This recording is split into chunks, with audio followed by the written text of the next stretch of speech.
What is InDesign? InDesign is a page layout program that's really souped up when it comes to things like typography and stuff like that.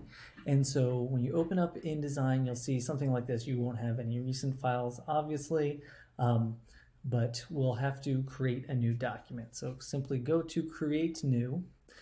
And in this new document dialog box, this is where you'll be able to find, well, you could see some presets through all these. We're not going to need these, right? We're going to focus on right here. And so you see by default, it's probably in the units picas. And picas are a unit made up of 12 points. So if you realize points from type sizes. And so I'll make a separate video about picas. But we can type whatever we want in here and it will convert it automatically to picas. So if I put 8.5 inches, right, you see that that's 51 and then 66 is actually that. We can switch that if you don't feel comfortable working in picas, you can switch it to inches and then completely do that. It's not a big deal. In the beginning you can add pages, but there's a way to do it afterwards, obviously. Facing pages means like magazine spreads, so where you have two pages sitting next to each other rather than just single individual pages. We don't really need to worry about this down here. We can set up columns and things. We don't really need to worry about that yet either.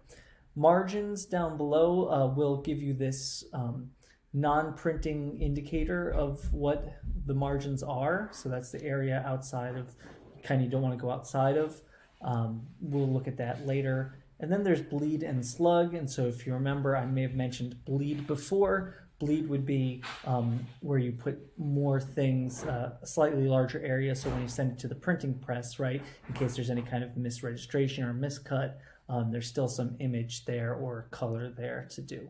And so that's as simple as that, right? So go ahead and make yourself a just 8.5 by 11 document and we'll hit create.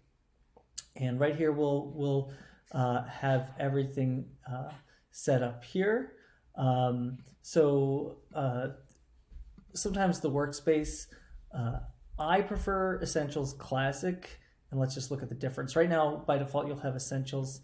I like Essentials Classic, and that's because we have that top contextual bar, right? So you see in Essentials, they, for whatever reason, got rid of that, and I really like that. So I want you to just for going with me, and so you don't have to start looking around for all this stuff, let's just go ahead and use Essentials Classic. So we have a document set up, and this is that margin I was talking about.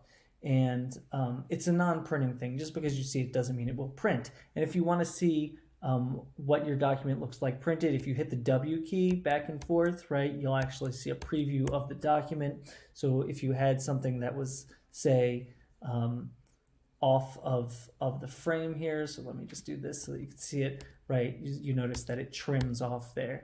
So that's what the W key does. Last thing about this video I want you to know is saving your file. And so obviously the first time you save is going to be a save as, no matter which you push, save or save as. I'll hit save as. And here's the thing that I'm going to recommend to you. Go ahead and make yourself a new folder.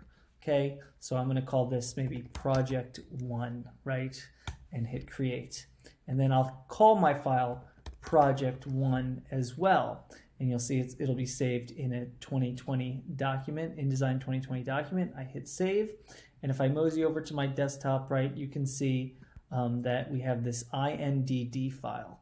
And the reason we're going to make a new folder is that it'll be good for you when we talk about images to keep everything in one place.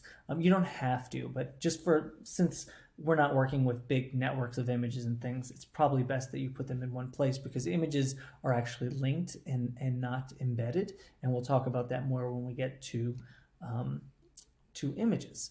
And so right now, that's all I want you to do is to go ahead and create a new document and save it.